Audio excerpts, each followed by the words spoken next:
Today, I respond to a listener question.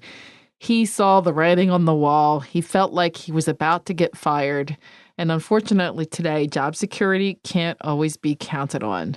So, today, I'll give you some tips when you think you're just about ready to be fired. Very recently, I received an email from a listener who wrote to me saying that his colleagues weren't responding to his emails, and they had even declined meeting requests, important meeting requests. So he brought up the issue with his boss, and she said, "Well, there's been some feedback about your performance from the team, and we'd like to meet with you. Oh, and we've invited upper management to the meeting too." So he asked me for some advice, and he asked, what could he do? Was there anything that he could do? So here's my response. From my experience, I have to warn you that at this point, it may be incredibly difficult to recover. Not impossible, but very difficult. The meeting can go one of three ways. One, you'll be given a chance to improve your performance. Two, you'll be asked politely to part ways. Or three, they'll let you go immediately without cause. And by the way, they can do that in some states, but not others. Whichever way it goes, the best thing to do is to view this as an opportunity to get feedback. I know, it won't feel that way, but the feedback will help you to learn some important lessons that could help you in the future. Try to prepare for the meeting by reviewing your past experiences and trying to ascertain what may be the problem.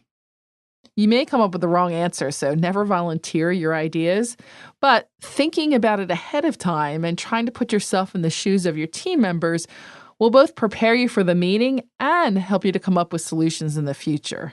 And by the way, that's not excuses, but solutions. In addition, take some time to think about some ways that you have been an asset to the company so you can bring those up too if you get a chance. So I divided my specific suggestions up based on which scenario happens. So if they give you a chance to improve your job performance, let's talk about that situation first. If you get a chance to save your job, you should say very little. So don't defend your position. Just listen very carefully to whatever they have to say. And it's going to be hard, but you'll need to bite your tongue. Remember what I said about the no excuses thing. You want to get as much feedback as possible and then try to approach the feedback with an attitude of curiosity and great respect, as if it were a giant scientific mystery that needs solving. You simply want to try to understand their point of view to the best of your ability. And then your goal is to be in information-seeking mode to learn as much as you can about how to improve.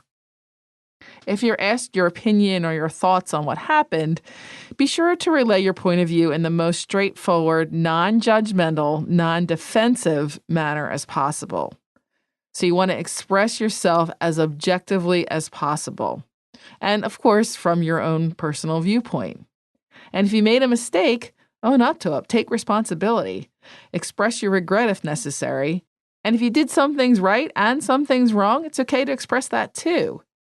Start with what you wished you had done differently, and when you're done, just listen. Listen to their reactions. Not responding emotionally will be extremely difficult because negative feedback can be ego-crushing and it's emotional. This is exactly the time that listening and proceeding with an attitude of openness and humility is the hardest. Ask for as many examples as you can and for specific details of the expectations going forward. Ideally, you'll be given an opportunity to co-create goals and expectations and deadlines to get you back on track. And if you already thought of this problem and you think you have a solution to share, do that too. But present it as an idea you're offering to them to see if they think it would help. They may be pleased to see that you've thought about it and have come up with ideas on your own. And that, of course, can only help. However, there's also a very good chance that they will verbally tell you what they expect and then follow up with a summary email. The main point is here that if they believe you can improve your job performance and save your job, then you'll need to be sure you're clear on the expectations and that you're both on the same page. They will likely send a written summary of the meeting, so be sure you agree with what is in that summary. After that, of course, you need to start working on repairing the relationships. Again, humility and respect will be key. Today's podcast is brought to you by Stamps.com. Getting your mailing and shipping done can seem like a no-win situation. Going to the post office takes up valuable time, and of course, that's never convenient. And leasing a postage meter is expensive. They have multi-year commitments and there's hidden fees.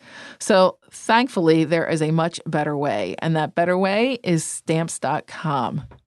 With Stamps.com, you can buy and print official U.S. postage for any letter or package right from your desk, and you can even get special postage discounts that you can't find at the post office. Plus, with Stamps.com, it's much more powerful than just a postage meter, and really it's at a fraction of the cost. In fact, you can save about 50% compared to a postage meter. I like that you use your own computer and printer and you avoid those time-consuming trips to the post office. Ugh, I hate that. I recommend Stamps.com. It's super easy to weigh packages and create labels. It's particularly useful for international orders. And by the way, customer service is really great. And right now, if you sign up for Stamps.com and you use my promotion code, SPEAKER, you can get a special offer. It's a 4-week trial plus $110 in bonus offer, and that includes postage and a digital scale. So don't wait. Go to Stamps.com. Before you do anything else, click on the microphone at the top of the homepage and type in SPEAKER. That's Stamps.com and enter SPEAKER.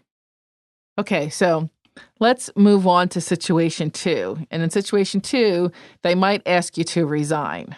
So if they do ask you to part ways amicably, that is, they gently or maybe not so gently suggest that you resign, then you'll want to ask the following question. Say something like, I appreciate this candid feedback, and I appreciate that you are a direct and honest person. May I ask you this? Do you now believe that I'm incapable of making the improvements needed to eventually be successful in this position? If the answer is yes, then this opens the door for you to try to negotiate your transition. And by the way, it's important to label the person as honest, direct, or candid because you're using alter casting to influence the outcome. Again, if they say, yes, we don't think your performance will improve enough, you might respond by saying, I really appreciate your honesty. And with that in mind, I'd like to discuss how we can make the transition as smooth as possible for both of us. Of course, I'd prefer to have the opportunity to prove myself, but it sounds like no matter what changes occur, for you, a positive outcome will not be possible. Are you willing to continue to work with me while you search for a replacement? If you've been in the position for a while, you could offer to at least keep things moving along while they search for a replacement. If you're new, you might even ask if there's any possibility to move you to a different area where you would build more on your strengths that they've identified in the hiring process. The idea is to try to buy some time, perhaps suggest an alternative, and most of all, be extremely careful not to make it sound like you are offering to resign. You want to be able to continue working there either in the long term or at least while you search for a new job. Okay, how about scenario 3, that they actually fire you? If they say that they have decided to let you go, again, to fire you, then there isn't much you can say. In most companies, they will most likely directly escort you out of the building. And although this is not the outcome you want, you should at least prepare for the possibility by ensuring you have all of your personal belongings. Again, I'm really sorry you're in this position, and I sincerely hope that things work out. However, if it turns out you find you are in need of a new job, please write me back, and I'll send you a copy of my book, Ace Your Interview. And by the way, in the book, I cover what to say in your subsequent interviews if you have been fired. I've heard from so many people that they've gotten amazing results from following the advice in the book, which makes me so grateful and gratified. Even people that have been fired from their last position. So I hope this book can help you if this is the final case, which of course I hope it isn't. So good luck and keep me posted.